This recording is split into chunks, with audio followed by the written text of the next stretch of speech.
Beleza, cabeçudos, tudo beleza com vocês? Eu sou o Metálico, pra quem não me conhece. Bom, vamos aí com a volta do Viral Quest aqui no canal, vamos estar reagindo, certo? Faz um tempo que eu não reajo ao Viral Quest, então eu tô decidindo aí trazer alguns vídeos normais, né? Já que os vídeos de VR, os reacts de VR está saindo na segunda, quarta e sexta. E aí, o que é que eu vou fazer? Eu vou postar alguns reacts normais assim, né? De vídeo normal, na terça e quinta, né? Então vocês vão ter aí vídeo toda semana, todos os dias praticamente, beleza? Então vamos lá, ó, eu vou estar reagindo 2 vídeos em um react só, beleza? Pra gente estar adiantando mais as coisas, porque tem muito vídeo pra reagir do Viral Quest. Vamos começar com o vídeo recente dele, né? Guerras divertidas. Sabíamos que guerras no geral poderiam de alguma forma serem divertidas, mas as 4 guerras das Backrooms de fato foram muito divertidas. Para os partygoers. Afinal, eles foram os que mais se divertiram nessa época. Engraçado. Olá, ele, amante né? do terror. Um dos maiores eventos que já aconteceu na história das Backrooms foi as 4 Fun Wars, as guerras divertidas, ou as guerras da diversão, tanto faz. Foi um dos eventos mais sanguinolentos, brutais e até mesmo tristes que já aconteceu nas Backrooms. Até porque ocorreu a praticamente extinção de uma das melhores entidades que já residiu lá, os Party Poopers. Os caras é gente boa. Inclusive, pra caralho. eu já fiz um vídeo inteiro só falando sobre eles. Eu já assisti, já Mas reagi. nem todas as guerras foram com os Party Poopers. Na verdade, 90% das guerras foram com a Meg. Os Party Poopers foram praticamente coadjuvantes. Mas isso não importa. Vamos Caso vocês quiserem ver, eu vou deixar o cardzinho passando aí, tá? Eu reagi a esse vídeo aí dos Party Pups. Esse cara é muito gente boa, velho. É triste o vídeo, trinchar mas todas as 4 Fun Wars. vamos lá, primeira guerra Na aí. primeira guerra divertida, a Meg não teve nenhum envolvimento. Então deve ser por isso que as informações que temos sobre ela são praticamente nulas. Afinal, não tinha ninguém para registrar as informações. E os únicos que poderiam registrar já não mais estão espalhados pelos níveis como antes. Mas ainda temos algumas informações, então é melhor que nada. Todas as guerras têm algo em comum. Os partygoers estão diretamente envolvidos, e a primeira Fun War foi uma árdua batalha entre os festeiros e os party poopers. Não se sabe quase nada de como essa batalha se destrinchou, mas acredita-se que os party poopers tentaram resistir até o final. Mas o seu número, em comparação com seres que conseguem se reproduzir numa velocidade impressionante, era ridiculamente baixo. Então, a vitória dos Party Poopers era improvável. No caso, fácil, né? impossível. Infelizmente, a vitória dos Partygoers aconteceu, e muitos acreditam que os Party Poopers, desde esse dia, foram completamente extintos. Mas tem muitos que ainda acreditam que eles só estão desaparecidos e bolando alguma espécie de plano para contra-atacar. E um dos lugares que eles estariam seria... Mas aí é meio difícil, né? Tipo, contra-atacar com uma quantidade tão grande de entidades lá. Né? Tipo, no caso, a tão famigerada... Qual é o nome deles? De plano para contra-atacar. E um dos lugares que eles estariam seria a tão famigerada Terra Prometida. Mas isso ainda é uma teoria. Por enquanto, os Party Poopers estão dados como extintos. Deixa ele falar o nome aí. A segunda Fun War foi o primeiro encontro que a Meg teve com os Partygoers. Partygoers, isso, Partygoers. Então, tipo assim, é muita desvantagem os Party Poops bater de frente com os Partygoers, sendo que a quantidade deles são enormes, tá ligado? Então eles vão contra-atacar e pode perder, né? Ainda mais que eles estão numa quantidade menor. Vão ficar muito difícil, né? Você pode ter uma ideia que se tal encontro... É que eles tenham algum outro plano melhor, né? Vai que, sei lá, não foi mete uma bomba nuclear, logo mata todo mundo nem nessa um zona. pouco bacana, pelo menos pra Meg. Tudo começou com um ataque Partygoer em uma das colônias da Meg que estavam diretamente conectadas com o Level Fun, o que foi uma janela perfeita para um ataque surpresa. Como a Meg não tinha nenhum conhecimento sobre os Partygoers, eles acreditavam até então que era só um grupo pequeno de criaturas que poderia ser eliminada em questão de minutos. Então enviaram várias tropas para eliminá-los o mais rápido possível. Só que por mais que eles continuassem matando mais e mais festeiros, o número deles simplesmente não diminuía. É isso que eu tô falando, é muita desvantagem, pô. Não tem como. Se eles aumentam cada vez mais a quantidade deles, os Partygoers, tipo, é muito difícil vencer. Assim, dessa forma, entendeu? Tem que ser um plano que elimine logo tudo de vez. Mete uma bomba nuclear, mata todo mundo, se mata e vida que segue. O importante é ganhar a guerra. Contrário, parecia. A gente perde a partida, mas... Não, pera. A gente Eu esqueci a Queriam frase. cada vez Ah, mais, pelo amor e de pareciam que eles não tinham temor algum pela vida, porque eles avançavam sem medo de serem isso aí, alvejados meu por irmão. tiros de bala. Eles simplesmente não ligavam de sentir dor ou sequer morrer. Ah, no Eles caso dos só Paragons. avançavam e pareciam se divertir com isso. O resultado disso tudo foi uma Maníacos. vitória óbvia dos festeiros e muitas baixas da Meg. E aí, que como só é, conseguiu como é que vai bater sobreviver de frente com os monstros desse? Que sente. Que acha divertido sentir dor. E como não, meu irmão? porque É uma bateu bomba em nuclear. retirada. Só digo isso.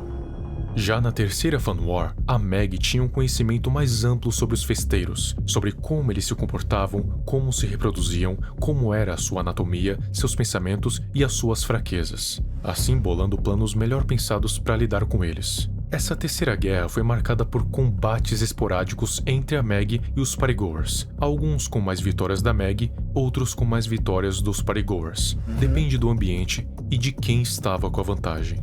E foi nessa terceira guerra que a Meg decidiu acabar com o maior número de party hosts possíveis, em uma operação chamada Blindside, ponto cego.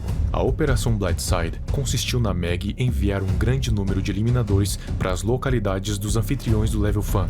Assim, os partygoers iriam perder a sua principal vantagem, que era ter praticamente uma sentinela em cada canto do Level Fun, que revelava a posição dos inimigos para todos os partygoers em volta. Então, eliminando os anfitriões, Cara, que incrível, né? Tipo assim, os caras invadem, perde a guerra, e aí volta, faz todo o estudo, né? E acabou identificando que existe ali alguns partygoers que passam informação para outros, então eles vão eliminar aqueles que estão passando informações para os outros, e assim neutralizando a ameaça. Cara, que loucura, né, a velho? Meg estaria na vantagem. Que O doideira. resultado da Operação Blindside foi a morte de mais de 700 partygoers, 104 anfitriões e 539 eliminadores. Foram assim? muitas baixas, mas pelo menos a vitória foi da Meg.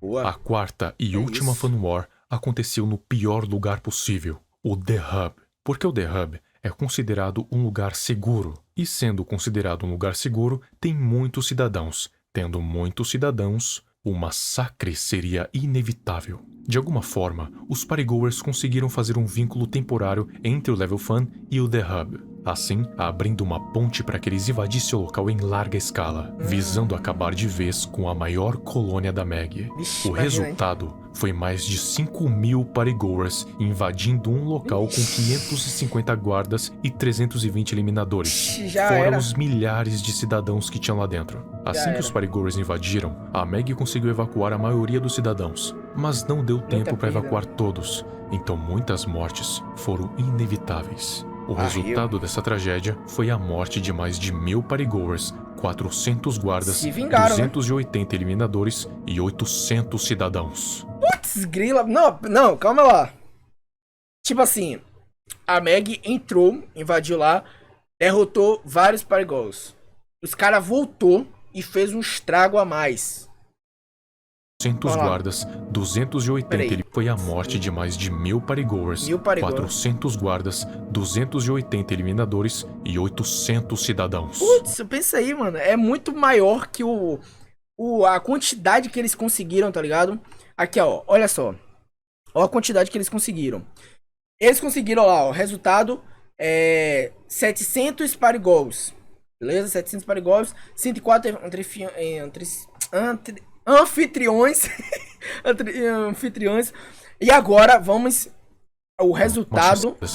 Aqui, o resultado do. De mais de 1.000 partygoers, Beleza. 400 1.000 partygoers. Só que eles conseguem se multiplicar, tá ligado? Eles conseguem se reproduzir muito mais. guardas, Tá ligado? 280 eliminadores Então pensei, 400 guardas e e o pior de 800 tudo, 800 cidadãos que não conseguem se proteger. cidadãos. Para evitar uma chacina completa, Caraca. outras colônias foram alertadas e conseguiram empurrar os festeiros de volta para o Level Fun e conseguiram selar a passagem para sempre. E por mais que a vitória de certa forma tenha sido da Meg, a quantidade massiva de mortes foi inevitável. É. E esse foi um evento que ficaria marcado para sempre. A morte por parte dos partygoers não faz diferença alguma, porque a velocidade que eles conseguem Eles criar reproduzem. novos festeiros faz com que essas baixas não signifiquem É. absolutamente nada, isso.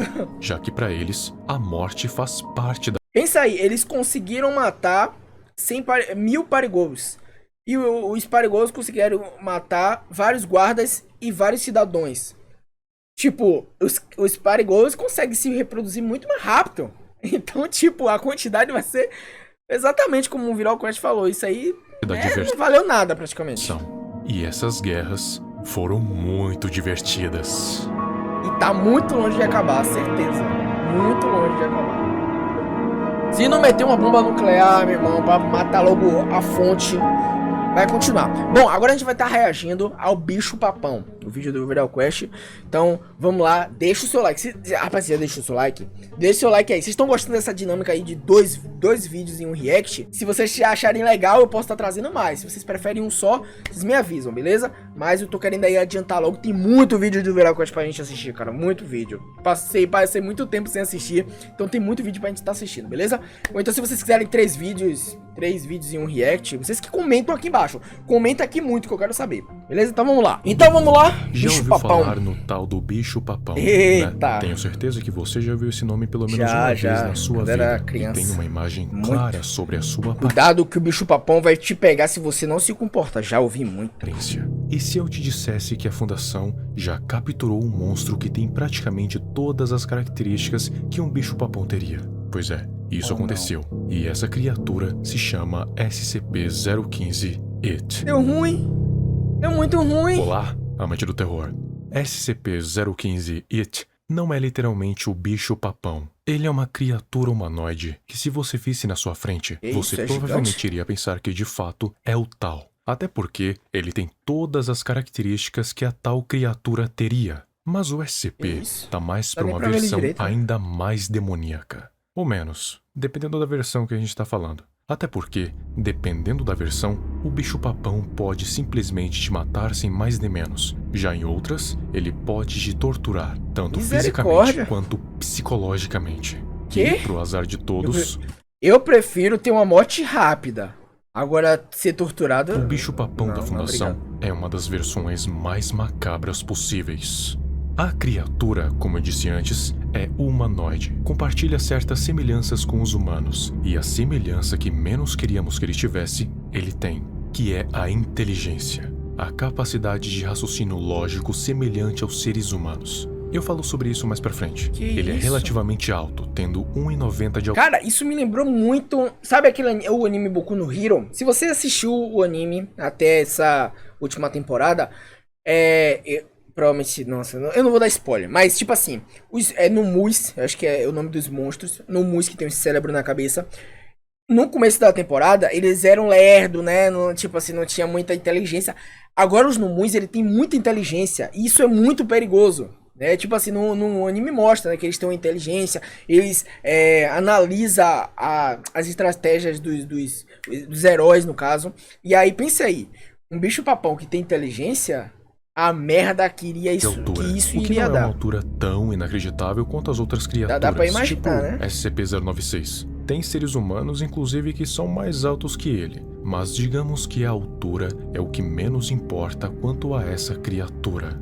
A sua pele é um tanto intrigante. Ela é completamente sem pelos. No entanto, o fato dele não ter pelos pode contribuir para uma das suas maiores armas. A camuflagem. A pele do SCP-015 IT parece muito ser feita do material chamado Vantablack, um material que absorve 99,9% da luz visível. Então ele é praticamente invisível? Entanto, a pele do SCP absorve um pouco menos, cerca de 98%. Ah, grande diferença! Isso já é o suficiente para ele ficar praticamente invisível na escuridão, tendo quase que uma camuflagem absoluta, virando um exímio caçador quando a noite chega. O que impede a camuflagem de ser absoluta é o fato da pele ainda absorver 2% de luz. E também que as íris dos seus olhos têm fotocélulas. Mas, por exemplo, se ele estiver passando rápido em um lugar, a gente não vai, tipo, meio que perceber, tá ligado? Ou seja, emitem luz. Então, na escuridão...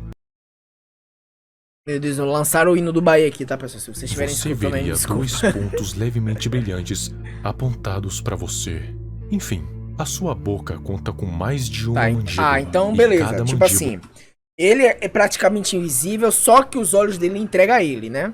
Então isso é bom. Tem 8 dentes enormes e afiados. Mas esses dentes não servem para muita coisa, além de segurar a vítima. O que importa mesmo é a língua bifurcada, ou seja, dividida no meio, e em cada ponta tem uma agulha pontuda, e Veneno? cada agulha tem a sua função. E por fim, os seus braços são desproporcionalmente longos se comparados com seu próprio corpo, e no fim desses braços tem 4 garras, que também servem para Não dá pra ver segurar a nada, vítima. praticamente. Ele é muito forte e resistente, podendo dominar um ser humano adulto com muita facilidade. E não que ele seja imune a danos físicos, mas certamente é muito mais resistente do que qualquer outro ser humano, precisando de muito mais poder de fogo para derrubar ou matar.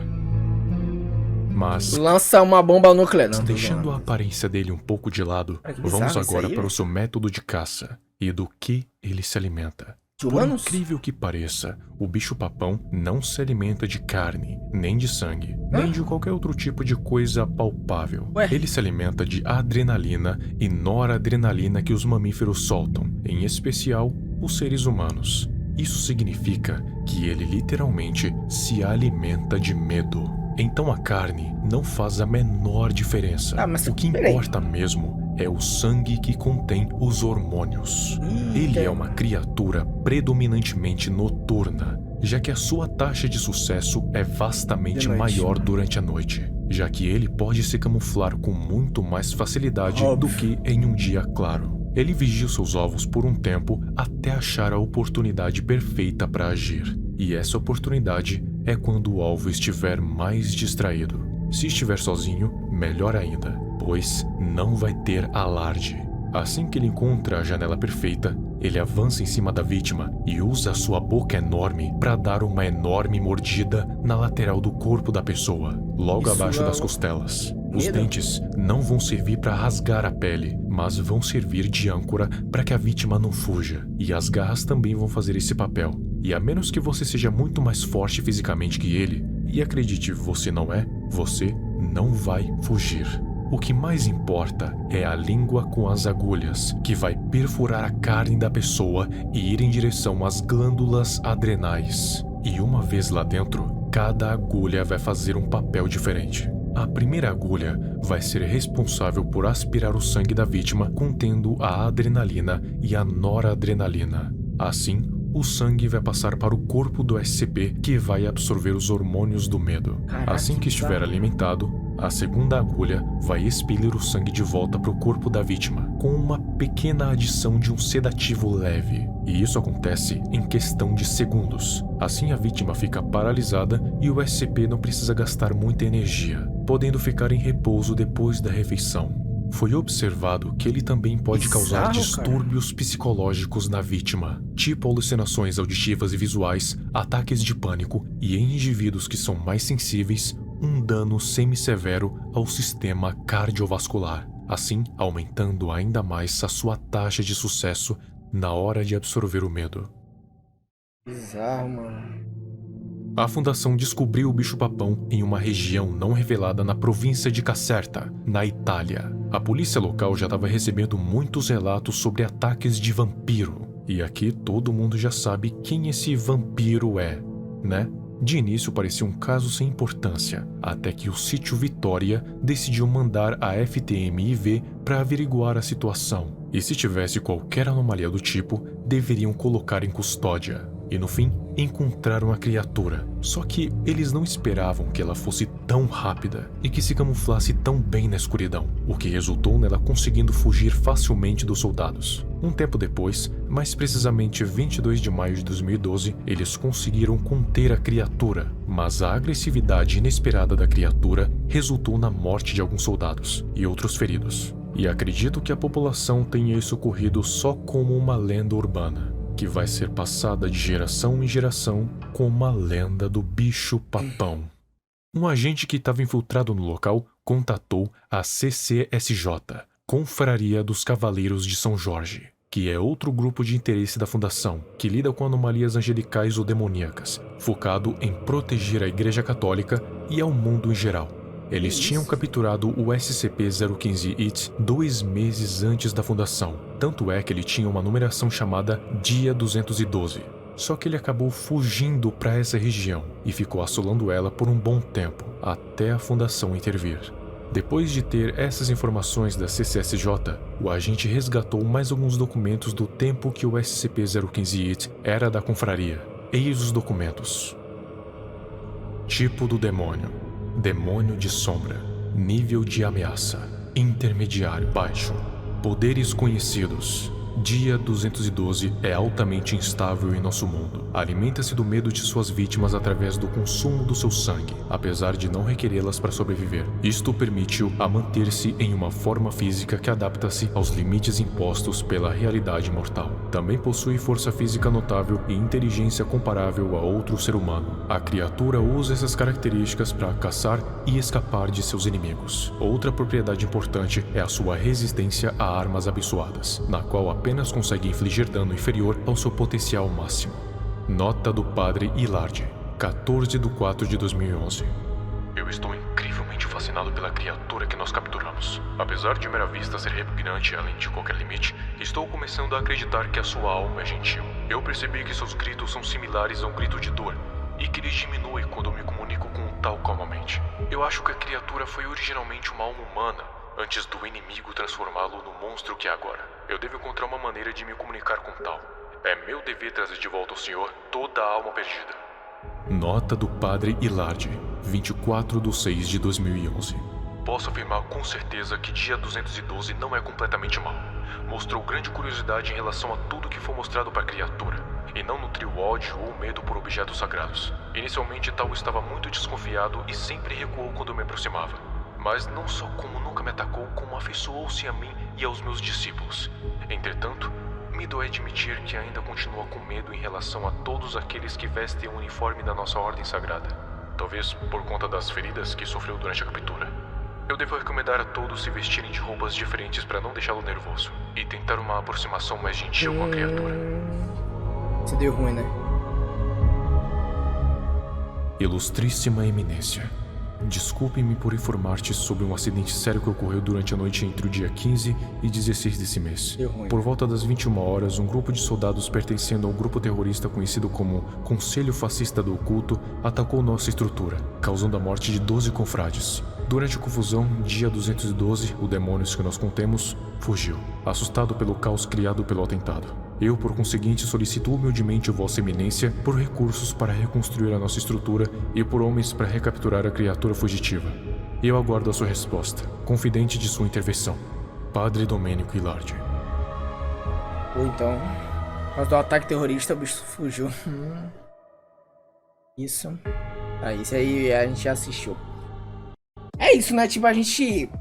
Desde criança a gente já escutou muito isso, né? De, o bicho-papão vai te pegar, cuidado com o bicho-papão e tal. Eu acho que diversas formas diferentes. No caso a minha foi, se você não se comportar, o bicho-papão vai te pegar. Tipo, aí me dava medo. Tá bom, desculpa. Nem imaginava como era o bicho-papão. Se eu imaginasse que o bicho-papão fosse assim, meu amigo, eu posso ter certeza absoluta que até hoje eu seria comportada. Mas é isso, galera. Espero que vocês tenham gostado desse react. Bom, eu decidi colocar dois vídeos em um react. Então eu espero que vocês tenham gostado. Se vocês gostaram, eu posso estar trazendo mais assim, pra gente assistir todos os vídeos praticamente. E é isso. Deixa o like, comenta aqui, não se esquece de comentar, dá o seu feedback e assiste esses outros vídeos aqui também, beleza? Amanhã tem vídeo às 6 horas da noite, VR, tá? De realidade virtual. Vai ser muito top, véio. Um vídeo muito assustador, que eu tremi, me arrepiei bastante. Então vocês vão gostar. Tamo junto, até a próxima. Tchau!